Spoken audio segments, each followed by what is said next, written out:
Facebook como Radio YSUCA 91.7 FM. YSUCA, contigo en la nueva era digital.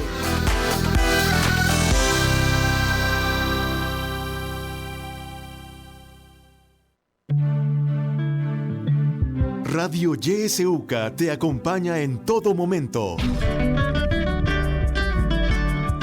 Sintonizas La Voz con Vos. YSUCA, siempre con vos.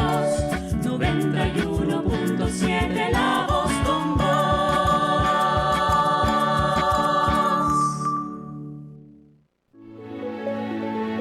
Política, economía, realidad nacional. Matinal presenta La Entrevista, un espacio de análisis y discusión producido por YSUCA.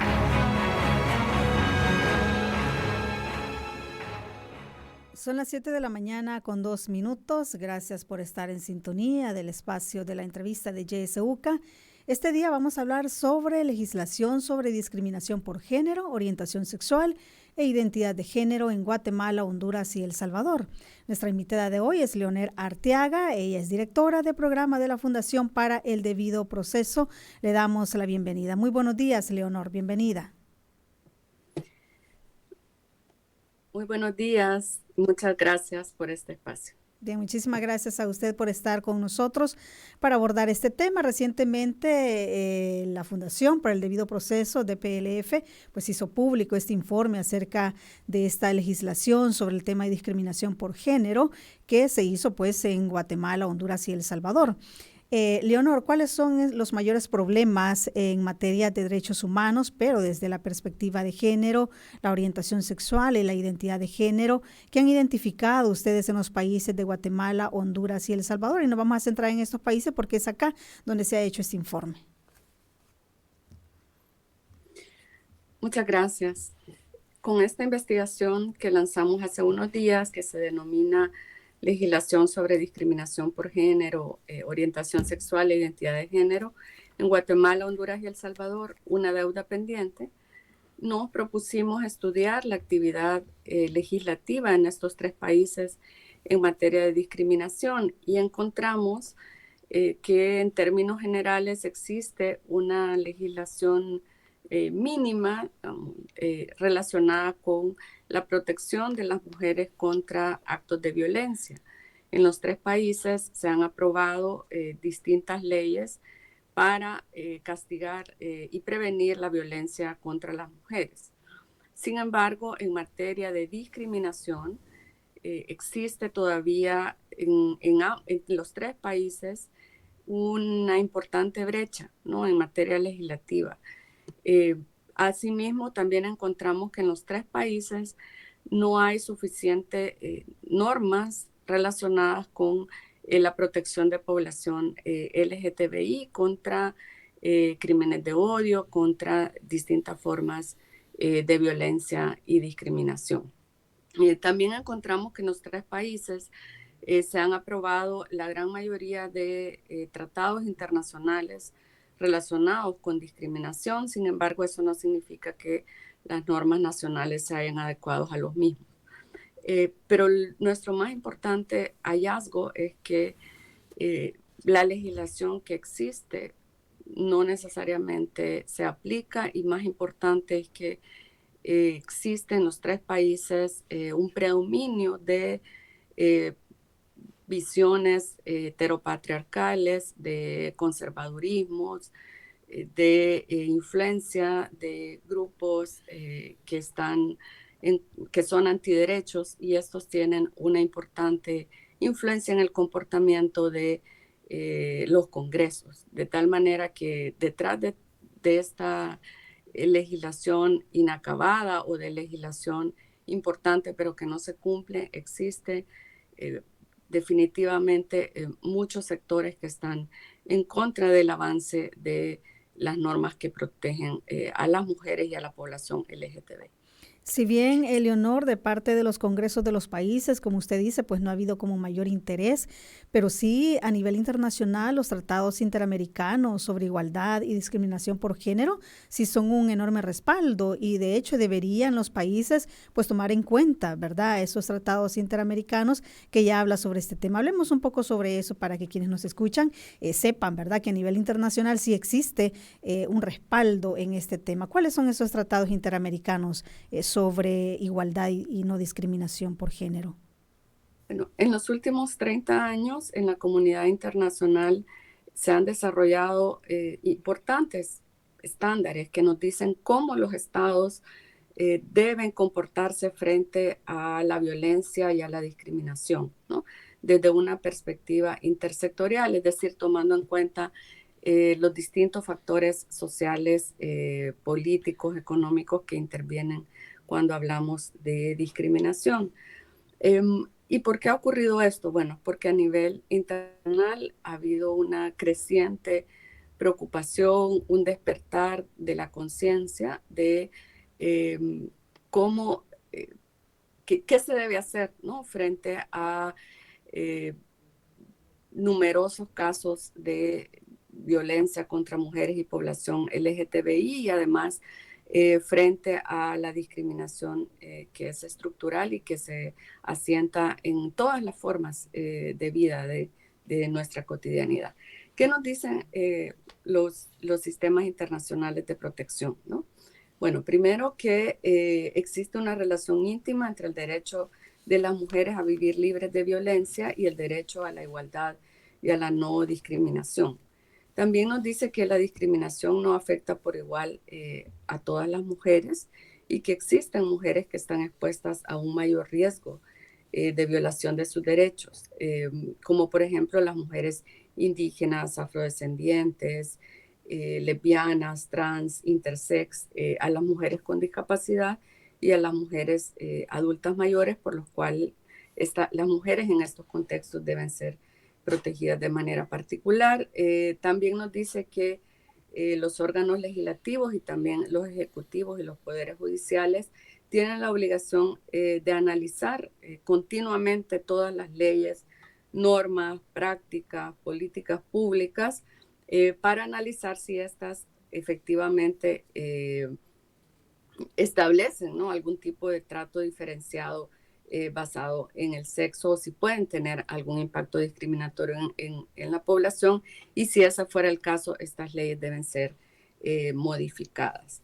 También a nivel internacional está reconocido con mucha claridad que los estereotipos de género son una forma y de discriminación incompatible con los derechos de las mujeres, niñas y adolescentes. Esto especialmente está reconocido en la Convención de Belén do Pará. Y además nos dice que los estereotipos de género tienen un impacto negativo en el acceso a la justicia de mujeres víctimas de violencia y también los estereotipos de género agravan la situación de vulnerabilidad de ciertas mujeres, niñas y adolescentes y de estos otros sectores de mujeres en vulnerabilidad. Y esto además lo ha reconocido recientemente la Corte Interamericana de Derechos Humanos en el caso de Manuela, es decir, esto no solo lo señalan los tratados internacionales, sino que de manera particular en relación a El Salvador ya existe una sentencia internacional que dice con mucha claridad que el contexto salvadoreño es de discriminación grave contra mujeres, niñas y adolescentes y que El Salvador debe tomar distintas medidas para atender esa problemática tan grave. Ahora, Leonor, si usted, como usted bien mencionaba, los estereotipos de género, ¿verdad? Tienen un gran impacto en cuanto al acceso a la justicia de parte de mujeres que sufren violencia. ¿Qué pueden hacer las sociedades ante esto? Porque es algo bien complejo, ¿verdad? Y bien estructural también. ¿Cómo las sociedades deben enfrentarse para ir eliminando estos estereotipos de género que permitan que las mujeres que sufren violencia, pues, no sea una causa para que no puedan acceder a la justicia?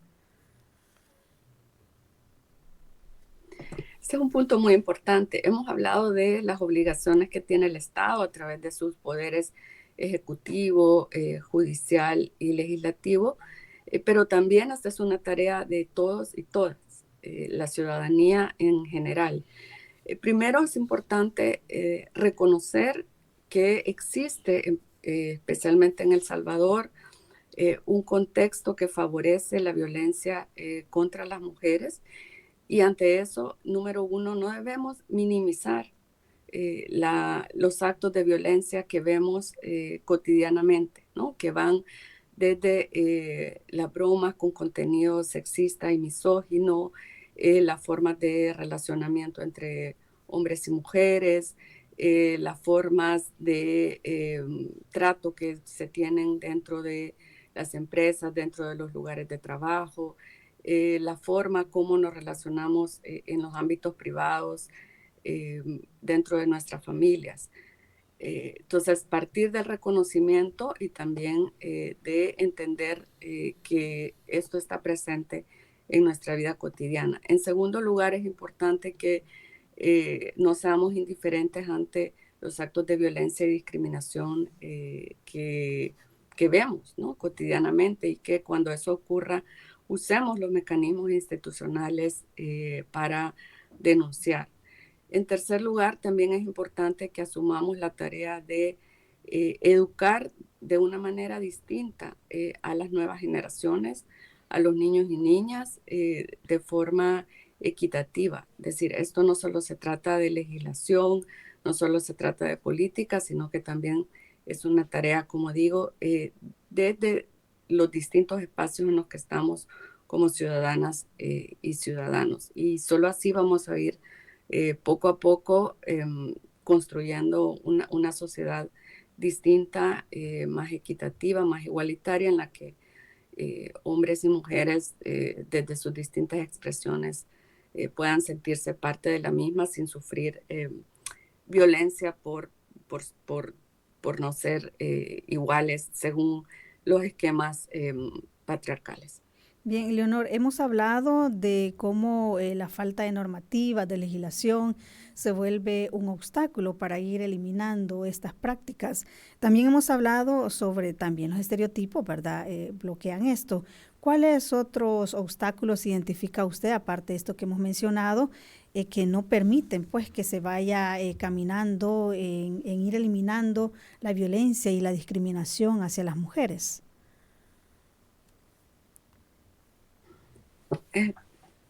También un factor que contribuye a que exista más discriminación es la falta de investigación y de castigo adecuado de hechos de discriminación y de violencia que puedan constituir delitos. Es decir, en los 3 países, también a partir del análisis que hicimos, identificamos cómo hay mucha debilidad, ¿no?, en la investigación y sanción de la violencia contra las mujeres y de los crímenes de odio contra la población LGTBI. Y existe en ese sentido una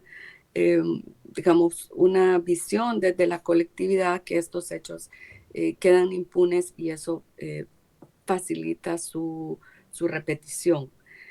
Además, es importante que la violencia contra las mujeres y contra la población LGTBI y cualquier forma de discriminación sea condenada a nivel de discurso público, desde las máximas autoridades, empezando por los presidentes de los países y los presidentes de los otros órganos del Estado.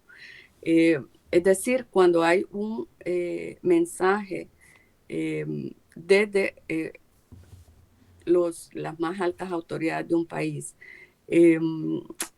minimizando hechos de violencia, eso lanza un mensaje muy peligroso hacia la sociedad. Es decir, todos los funcionarios desde el más alto nivel deben condenar pública y privadamente estos hechos y de esa manera lanzar con mucha claridad un discurso donde estos hechos no se permiten y no se toleran. Eso forma parte de luego de la construcción de una opinión pública que rechace la violencia y la discriminación. Acá en El Salvador, Leonor, hubo una propuesta de ley de identidad de género, ¿verdad? Hubo varias organizaciones que aportaron a crear esta propuesta de ley. Sin embargo, con esta nueva Asamblea Legislativa, pues esa propuesta fue archivada y no hemos sabido más sobre esto. ¿Cuál sería el llamado para las actuales autoridades para que puedan trabajar en ese sentido? Ya que desde el inicio usted lo mencionaba, ¿verdad? A veces las legislaciones de los países tienen muchísimo que ver en este tipo de legislaciones, pero cuando vemos que se archiva una ley, pues eso desmotiva de alguna manera. Sin embargo, creo que no se debería de pues haber desmotivación y continuar, ¿verdad? Los grupos que impulsaron esta iniciativa, continuar impulsándola para que pues quede un registro de que sí hay un mayor interés, ¿verdad? En que esto pueda prosperar, pero sabemos que esta ley al menos no ha sido sacada, ¿verdad? Y está ahí archivada, está guardada. En este informe nos quedó claro que todas las iniciativas legislativas en los 3 países han sido propuestas, impulsadas, diseñadas desde las organizaciones de la sociedad civil. Es decir, todos los avances que existen se deben gracias al empuje de las organizaciones que han trabajado en esta agenda desde hace muchísimos años. Entonces, todo mi reconocimiento y solidaridad al movimiento feminista y también al movimiento de la población LGTBI. En El Salvador no ha sido la excepción. Desde hace muchos años hemos visto cómo se ha venido tratando de avanzar en la despenalización del aborto y en legislación relacionada con identidad sexual y con el nombre. Y sobre estos temas debe haber mucho diálogo entre la sociedad civil y también diálogo entre legisladores y sociedad civil. En El Salvador hemos venido viendo cómo se han cerrado los espacios cívicos, los espacios de diálogo, y yo quiero aprovechar este espacio para hacer un llamado a la Asamblea Legislativa de El Salvador, al Poder Ejecutivo de El Salvador, para que puedan diseñarse mecanismos para conversar sobre estos temas sobre la base de los estándares internacionales a los cuales El Salvador está obligado a cumplir.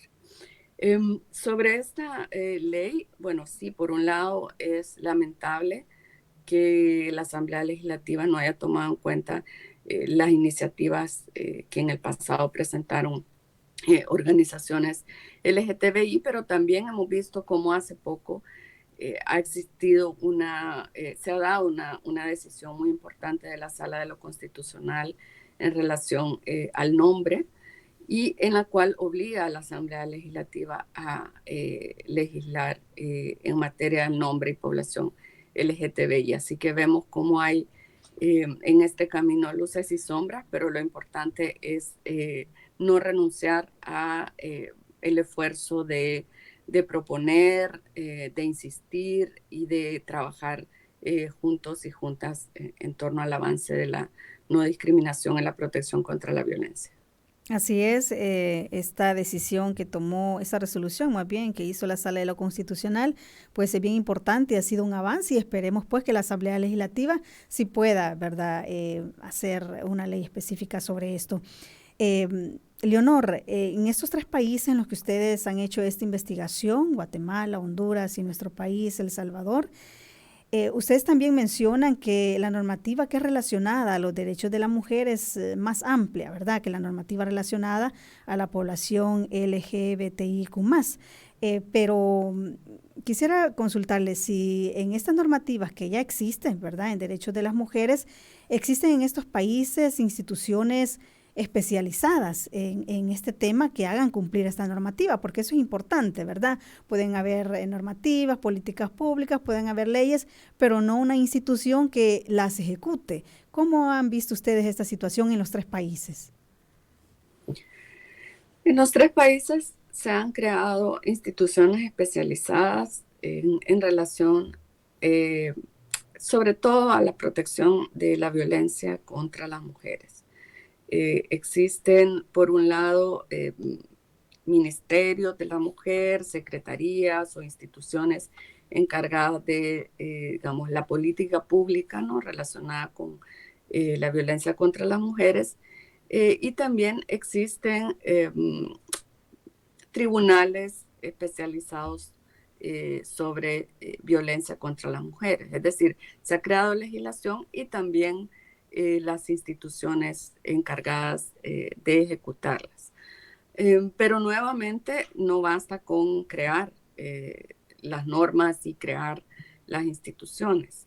Estas no siempre han tenido un funcionamiento óptimo. En muchos casos se han creado estas instituciones y luego no se les ha otorgado el presupuesto adecuado, o se han nombrado personas al frente que no toman en serio su papel, de tal manera que la tarea no acaba, ¿no?, con solo crear instituciones. Es necesario desde la sociedad civil seguir monitoreando su funcionamiento, exigiendo que éstas sean, que se dediquen a aquello para lo que fueron creadas. Entonces, de nuevo, claramente existe legislación mínima adecuada, existen las instituciones necesarias para ejecutarlas, pero aún falta mucho para que estas instituciones realmente asuman su tarea, no solo, digamos, desde una visión muy formalista y burocrática, sino que asuman la no discriminación y la protección de la violencia como una política de Estado como debe ser. Está claro que además la creación de estas instituciones, de esta institucionalidad especializada, tampoco ha sido solo iniciativa de los estados, sino que detrás de ello ha habido importantes esfuerzos desde la sociedad civil y en muchos casos también desde la comunidad internacional. Ahora bien, también cuando se crean estas instituciones, las personas que laboran, ¿verdad?, que trabajan en esas instituciones, también deben de tener cierta sensibilidad, ¿verdad?, a estos temas de género y para poder, pues, dar una mejor atención. Ustedes en algún momento, quizás no en este informe, pero en informes pasados, ¿han hecho alguna investigación evaluando estas instituciones, ya sea de los 3 países o de uno de los países? No sé si en El Salvador existe algún informe de evaluación de estas instituciones y también si se ha medido eso, ¿verdad?, el grado de sensibilidad que puedan tener las personas que son las encargadas de atender este tipo de casos en estas instituciones. Como DPLF no tenemos una investigación en esa línea, pero sé que otras organizaciones en El Salvador y en Guatemala y en Honduras han venido investigando el funcionamiento de las distintas instituciones encargadas de prevenir violencia y discriminación. Lo que sí concluimos en esta investigación es que se debe caminar hacia la construcción de sistemas de indicadores, ¿no?, indicadores que permitan medir de una manera más objetiva cómo los estados están avanzando o no, o están de pronto teniendo prácticas regresivas, ¿no?, en estas materias. Es decir, hace falta un sistema de indicadores. También hemos visto que lo que ha venido ocurriendo, sobre todo en El Salvador, es que, que la violencia, ¿no?, contra las mujeres y la discriminación es sistémica. ¿Esto qué quiere decir? Bueno, que intervienen muchos funcionarios y funcionarias al momento de atender estas problemáticas y muchos, o la gran mayoría de funcionarios, funcionarias, lamentablemente replican estereotipos de género al momento de interactuar, de atender a víctimas de violencia o de discriminación. Y esto nuevamente no solo lo decimos como DPLF, sino que eso también ha sido una de las conclusiones de la Corte Interamericana de Derechos Humanos en el caso de Manuela. Por tanto, la Corte Interamericana ha señalado como parte de las obligaciones o de los temas que debe atender El Salvador de manera prioritaria es entrenamientos intensivos, dar lineamientos muy claros a todos los funcionarios y funcionarias para que en su trato con las víctimas entiendan estos estándares internacionales y los puedan traducir en la cotidianidad de las instituciones. Claro, y esto lleva a una revictimización, ¿verdad? Ya otras instituciones han hablado de cómo los mismos jueces, fiscales, policías también entran en ese círculo de revictimización. Leonor, con respecto a la normativa relacionada a la población LGBTIQ+, en algunos de estos países de los que estamos hablando del Triángulo Norte, ¿hay una normativa específica para la protección de esta población? No. Hemos encontrado que existen a nivel normativo más avances en relación a la violencia contra las mujeres y discriminación contra las mujeres, pero existe casi ninguna legislación relacionada con la población LGBTI y además también hemos encontrado como desde el nivel constitucional en los 3 países se reconoce el derecho a la igualdad y no discriminación. Sin embargo, existen a nivel internacional desarrollos importantes en esta materia que implicarían quizás que existan reformas en los 3 países a nivel constitucional para desarrollar de mejor manera qué se entiende por el derecho a la igualdad y a la no discriminación. Así que en eso también hay una deuda muy importante. Bien, vamos a hacer una pausa, Leonor, y cuando regresamos vamos a continuar hablando sobre este tema. Quienes nos sintonizan también van a tener la oportunidad de participar en esta entrevista. Ya volvemos.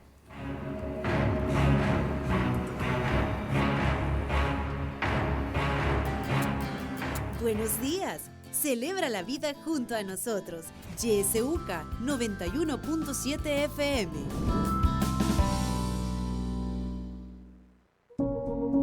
Invitamos a que el gobierno salvadoreño pueda sumarse al compromiso con los derechos de las personas con discapacidad. A través de una pronta aprobación de un reglamento y asignación presupuestaria para la efectiva implementación de la Ley Especial de las Personas con Discapacidad y una gestión inclusiva de riesgos y desastres. La discapacidad no la tiene la persona, sino el entorno que la discapacita. ¡Avancemos con inclusión! Esta es una campaña del programa Implementación del Marco de Sendai en América Central, con el apoyo de Fundación Cordes, ABU International y la cooperación alemana.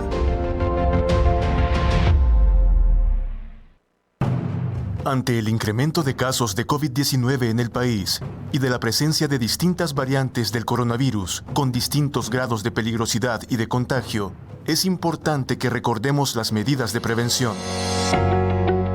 Use siempre mascarilla. Mantenga el distanciamiento físico de al menos 1,5 metros. Lávese constantemente las manos con agua y jabón o utilice alcohol en gel o en spray para desinfectar las manos. Si usted se cuida, contribuye al bien común. Este es un mensaje de Radio YSUCA.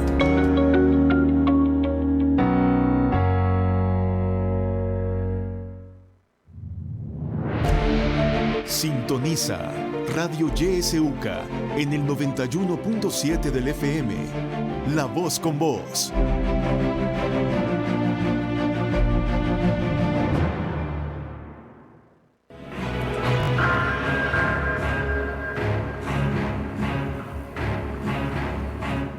Son las 7 de la mañana con 30 minutos. Gracias por continuar en sintonía de la entrevista de YSUCA. Este día estamos hablando sobre legislación sobre discriminación por género orientación sexual e identidad de género, tanto en Guatemala, Honduras como El Salvador, y nos acompaña Leonor Arteaga. Ella es directora de programa de la Fundación para el Debido Proceso.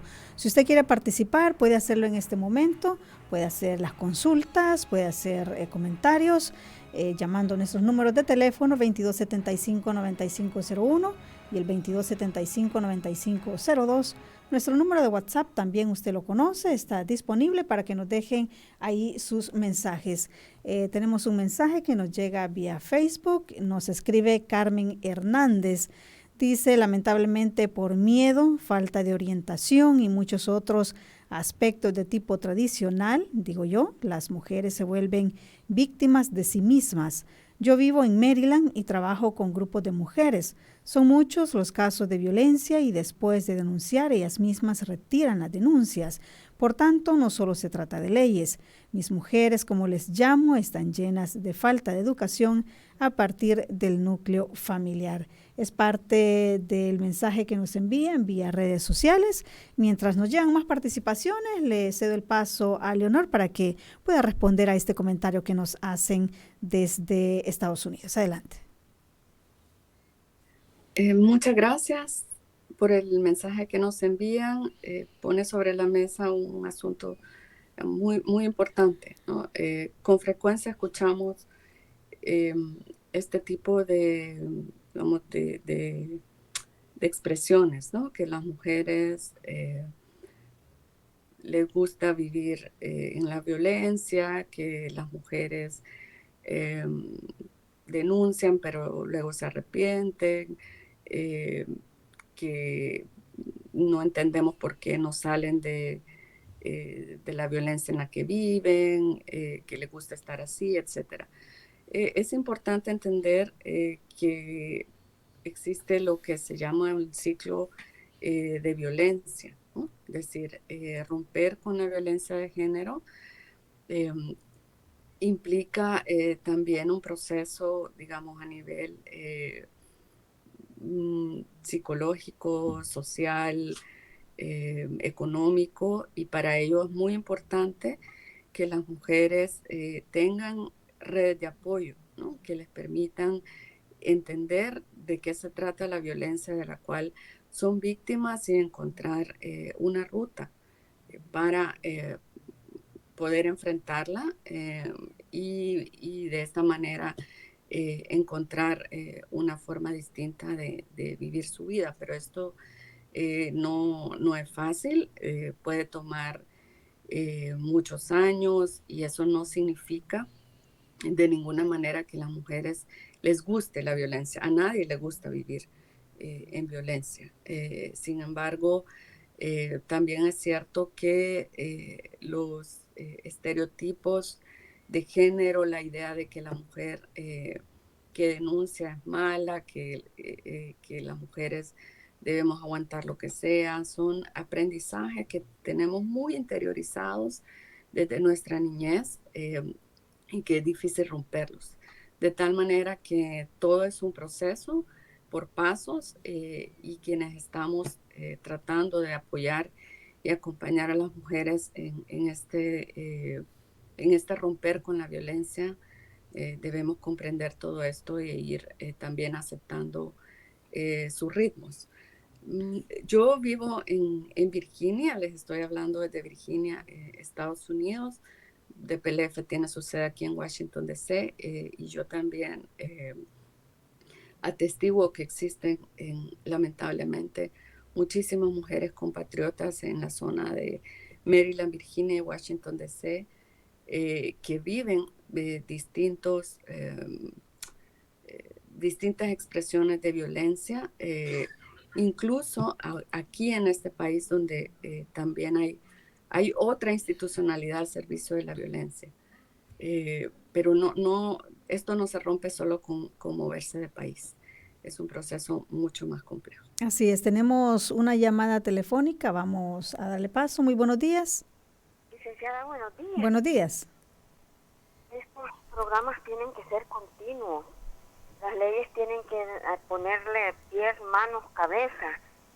Y el propio gobierno, cuando cuando salga a hablar, se hable de los problemas que existen y del respeto que se tiene que dar al mismo pueblo. Pero es que no se le oye nada. Fíjese que yo me acuerdo que con el profesor Sancho Serén, él hizo la educación bastante cimentada en estos aspectos. En las escuelas se tenía que respetar a los niños entre ellos, evitarse el bullying, los apodos, la igualdad de género.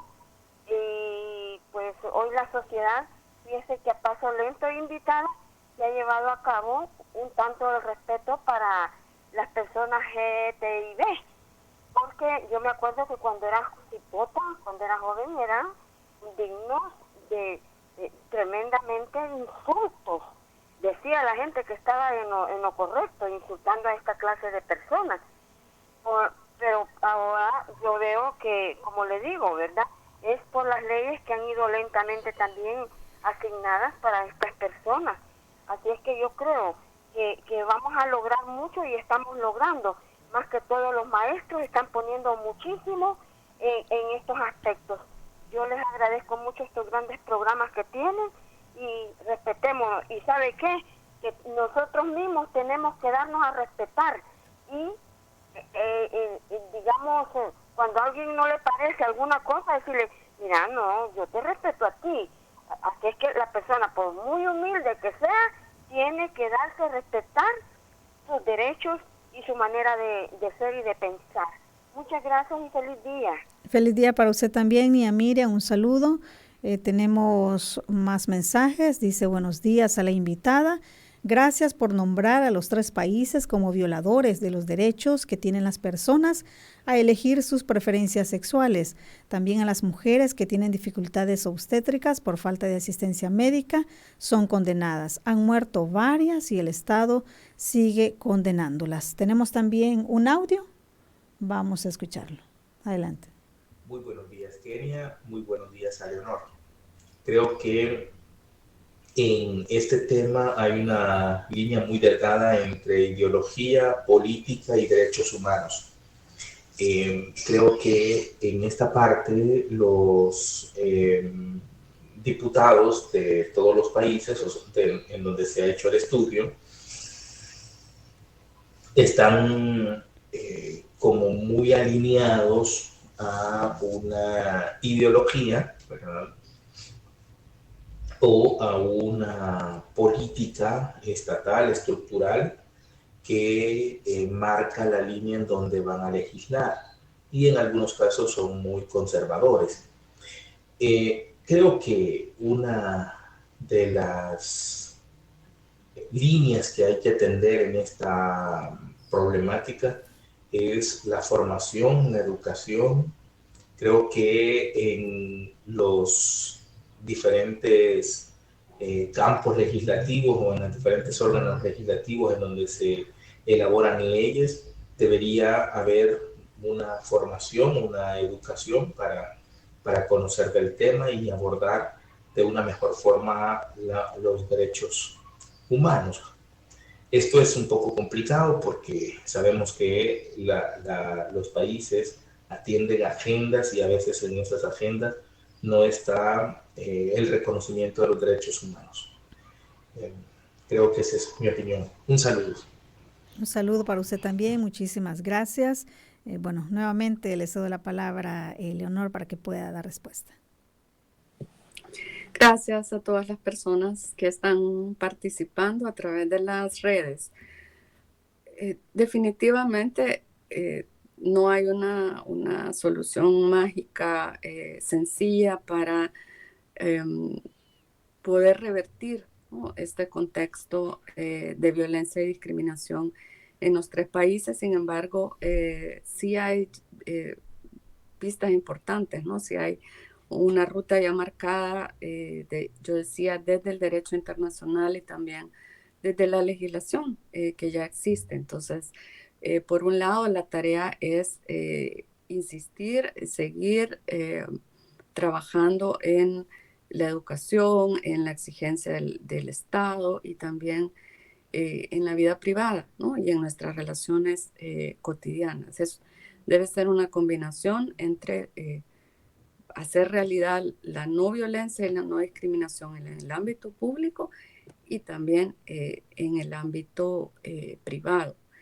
De nuevo, decir que los ciclos de violencia de género habitualmente necesitan muchos intentos, ¿no? Para tomar una decisión final y salir definitivamente de una situación de violencia, ¿no? Los sentimientos de culpa, de inseguridad, de preocupación, las ideas de que la mujer está a cargo del bienestar de la familia y si hay hijos o hijas, eso se intensifica, o si además hay una situación económica precaria de la mujer. Pero también hay que decir que en muchos casos las mujeres, cuando han salido de estos ciclos de violencia, no han sido protegidas por los estados. Y finalmente esta violencia no se ha detenido y ha cobrado la vida de muchas mujeres y también de población LGTBIQ y más.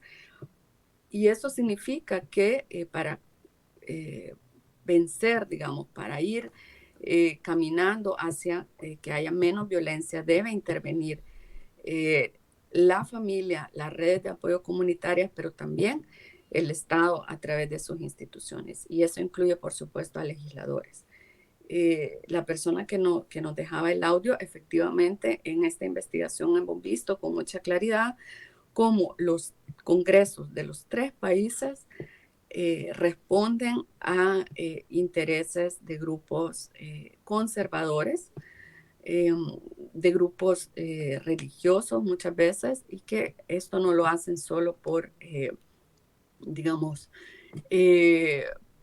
por un interés, digamos, en aspectos de moral, sino que también detrás de ello hay intereses populistas, de tratar de generar simpatías y finalmente votos de estos sectores. Entonces, definitivamente en los congresos hemos visto cómo priva el interés por quedar bien con algunas élites y no necesariamente el interés por la población que más sufre por la violencia y la discriminación, y definitivamente los congresos se alejan muchas veces de su deber desde el derecho internacional de adoptar legislación en contra de la violencia y la discriminación. Sí, hablando siempre sobre ese tema de legislación, también el informe habla sobre la falta de legislación para proteger a defensores y defensoras de derechos humanos, sobre todo cuando los defensores, pues, su trabajo está relacionado a la protección de mujeres, pero también de la comunidad LGBTI. ¿Qué hallazgos da esta investigación en este tema, Leonor? Sí, en los 3 países hemos visto cómo hay un clima adverso, digamos, una especie de práctica, ¿no? De desacreditar a las y los defensores de derechos humanos, y que este rechazo, esta discriminación hacia defensores y defensoras se intensifica cuando estos defensores y defensoras son muy vocales, ¿no? En la agenda relacionada con temas de violencia contra las mujeres y género, y también de la población LGTBIQ y más. ¿A qué nos referimos? Bueno, y en El Salvador lo hemos visto con mucha fuerza, ¿no?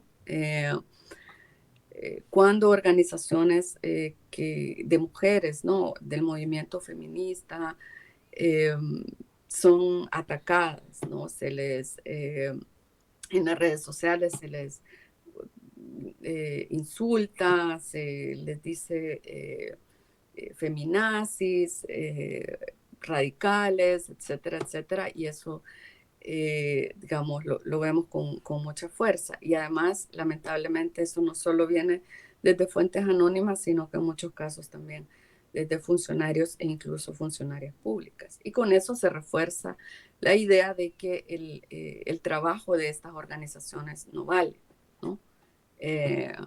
y eso es muy peligroso.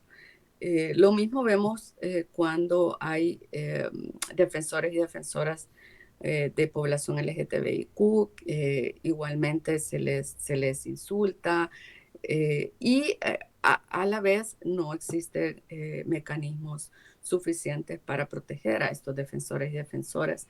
En los 3 países debe discutirse y aprobarse leyes especializadas para defensores y defensoras, y no solo leyes, sino también protocolos donde de manera expedita se pueda actuar, el Estado pueda actuar frente a la denuncia de alguna agresión contra defensores y defensoras. Es decir, no solo hay ataques directos hacia víctimas o violencia hacia población víctima de violencia y discriminación, sino que también hay violencia contra defensores y defensoras que están trabajando en esta agenda, y eso también es muy grave.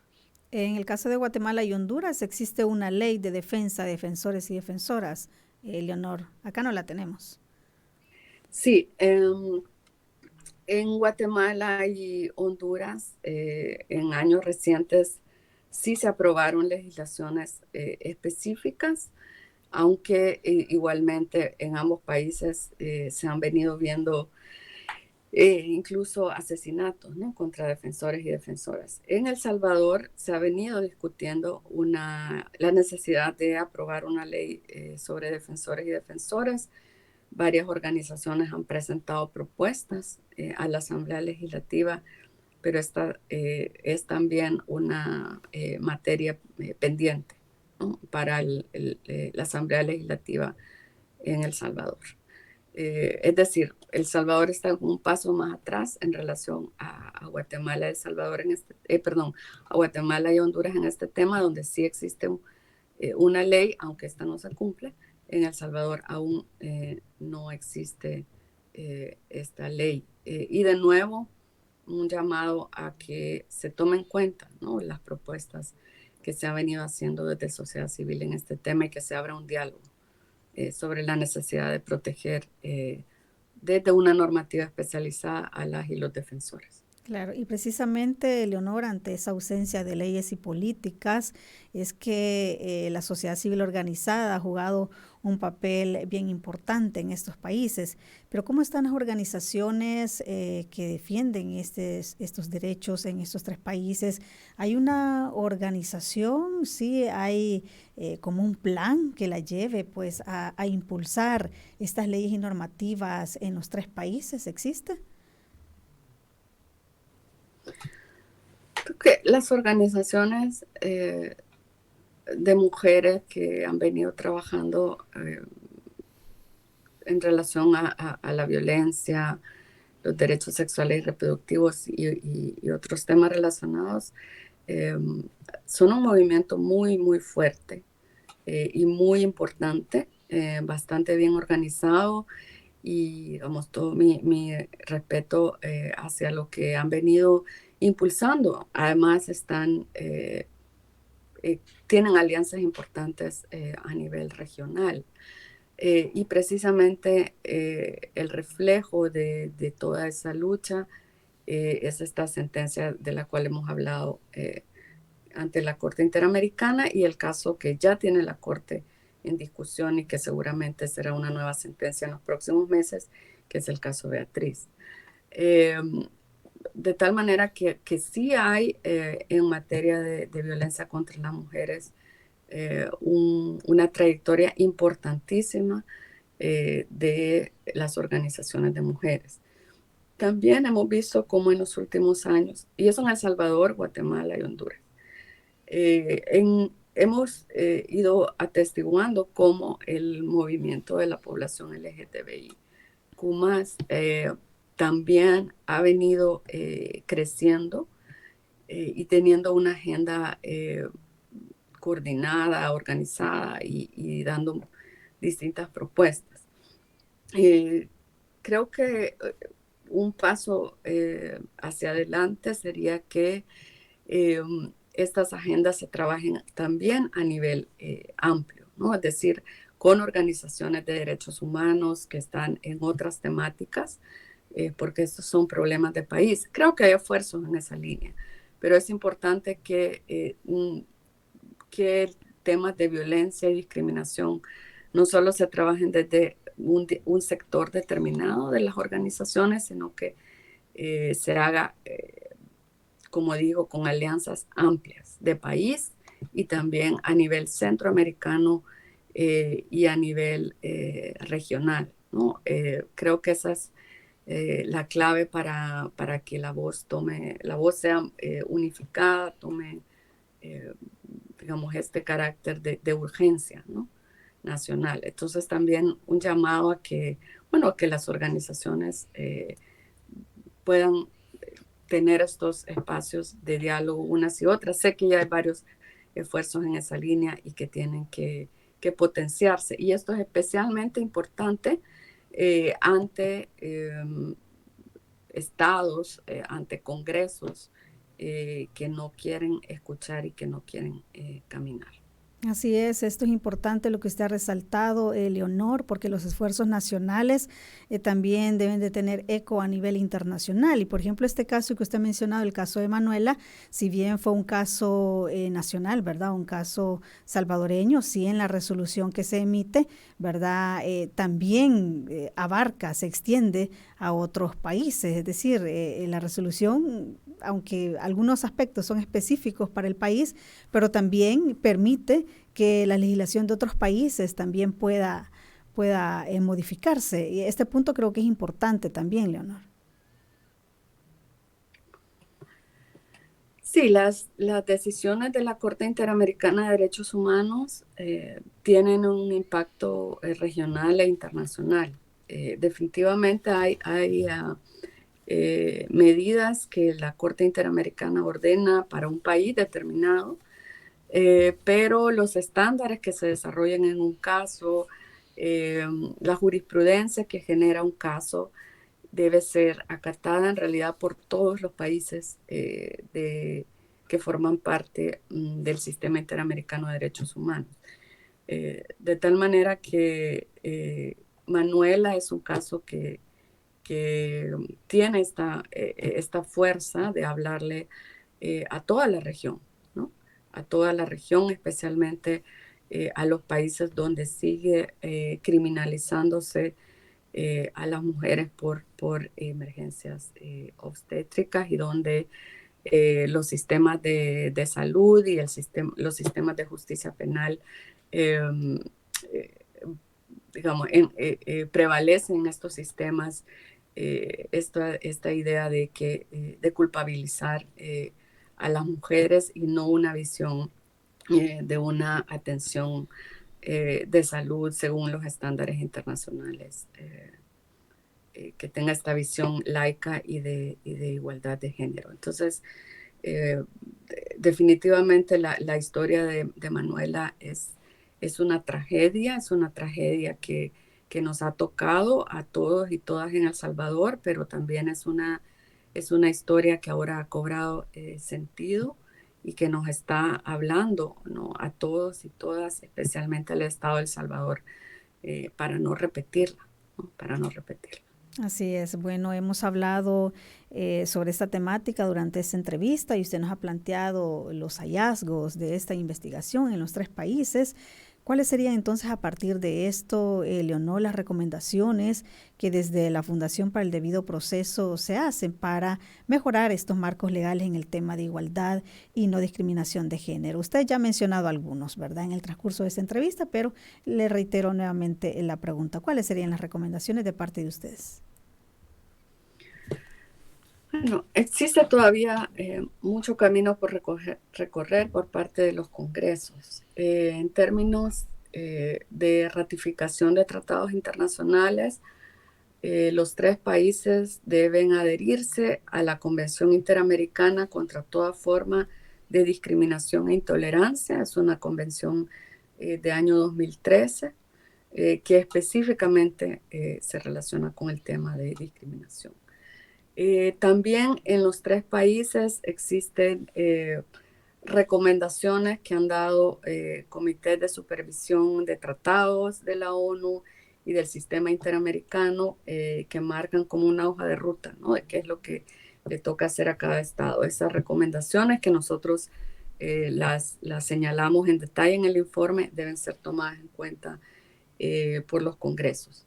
De manera particular, los congresos deben legislar sobre identidad, relaciones familiares, seguridad social, asilo, refugio y otras materias relacionadas con población LGBTIQ+. También, especialmente en El Salvador, debe adoptarse una legislación sobre defensores y defensoras de derechos humanos, con especial énfasis en aquellos y aquellas que trabajan en temas de violencia de género y discriminación. También en los 3 países deben promulgarse normas relacionadas con el castigo hacia delitos de odio o discriminaciones motivadas por temas de identidad de género y orientación sexual. Y en general hacen falta muchos más esfuerzos para capacitar a funcionarios y funcionarias en esta temática. Eso también es en materia pendiente y, como decía, trabajar en un sistema de indicadores que permita medir cuáles son los avances. Y finalmente reiterar la importancia de que los congresos en los 3 países, especialmente el Congreso salvadoreño, establezca mecanismos de diálogo con la sociedad civil, sobre todo con la sociedad civil que desde hace muchos años ha venido siendo propositiva, abierta, que ha venido contribuyendo con proyectos de ley, con sus capacidades especializadas, a tratar de contribuir a que El Salvador avance en materia de legislación. Y por último, decir que también estamos evaluando que si alguno de estos incumplimientos en materia de legislación amerita o no el preparar un caso que pueda ser presentado ante la Comisión Interamericana de Derechos Humanos.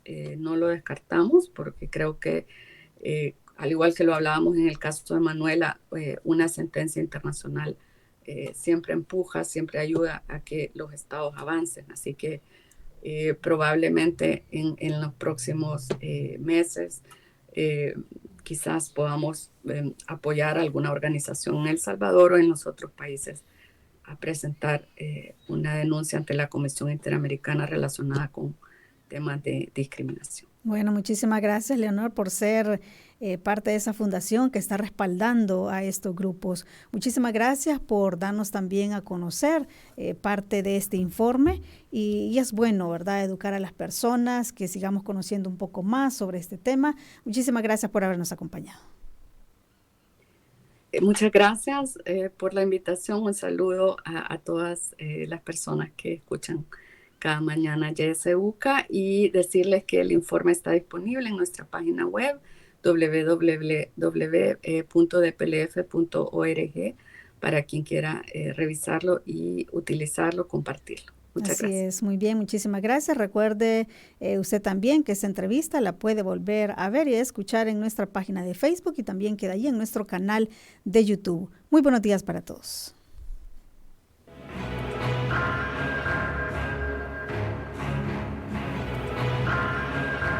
Esta fue la entrevista en La Matinal.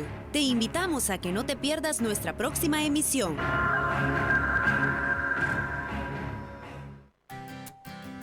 En Radio YSUCA celebramos la vida. Buenos días.